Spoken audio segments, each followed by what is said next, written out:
Elden Ring weapons explained in 10 seconds. Straight swords.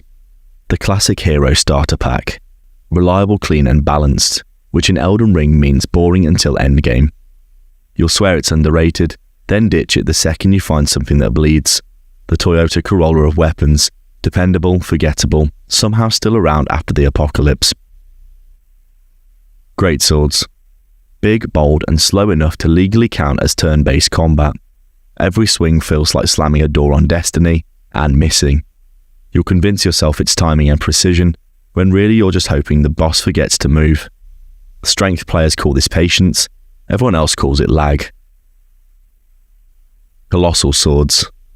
Now we're in anime territory. This thing doesn't cut, it deletes.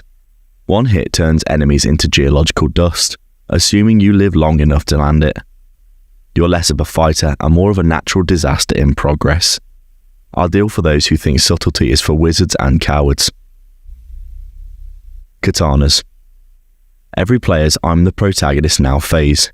You rolled decks, picked rivers of blood, and never looked back. Bleed builds on everything, including your relationships. It's fast, flashy, and somehow always cooler than whatever your friends are using.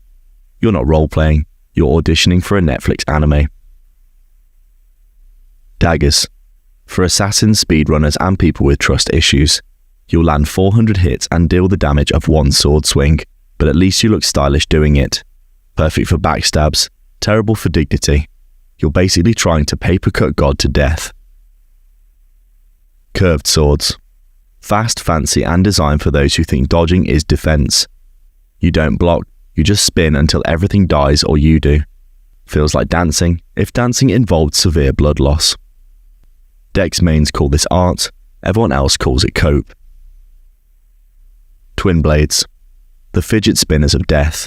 Spin to win gameplay for players who thought Darth Maul was the real Jedi hero.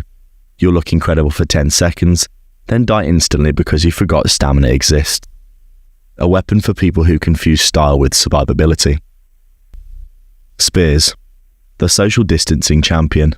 You poke enemies from what feels like another time zone. It's elegant, safe, and deeply cowardly. Perfect for people who want to roleplay as a mosquito, annoying, evasive, and eventually squashed by something with a sword. Halberds. Half spear, half axe, fully confusing. Sometimes you chunk bosses like a pro, other times you just air swipe like you're conducting a bad orchestra. If you like versatility and disappointment, this is your weapon. It's like the Swiss Army knife of getting staggered. Axes. For players who think strategy means hit harder. Every swing is a declaration of war on gravity, logic, and your own health bar. Big damage, big commitment, no brain cells left behind. You don't play with axes, you scream with them. Great axes. Imagine a regular axe but angrier and slightly illegal. Swings so wide that they have their own postal code. When you hit, everything explodes. When you miss, you have to watch your life choices play in slow motion. Ideal for people who measure fun in shockwaves. Hammers. Subtle as a meteor strike. Turns everything you touch into a crater. No fancy combos, no flair, just pure geological violence. If you're using a hammer, you're not fighting the boss, you're remodeling the arena.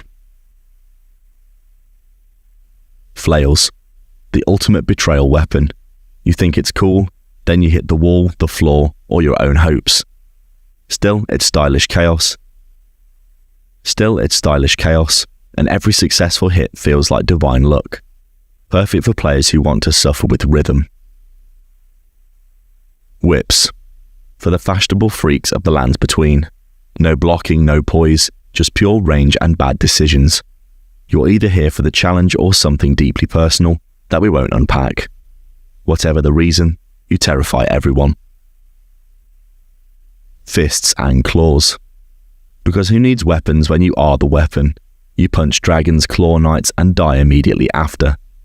You're playing Dark Souls on hard mode for the aesthetic. Every death is an affirmation of your gym membership. Colossal weapons. If your weapon requires a building permit, this is it.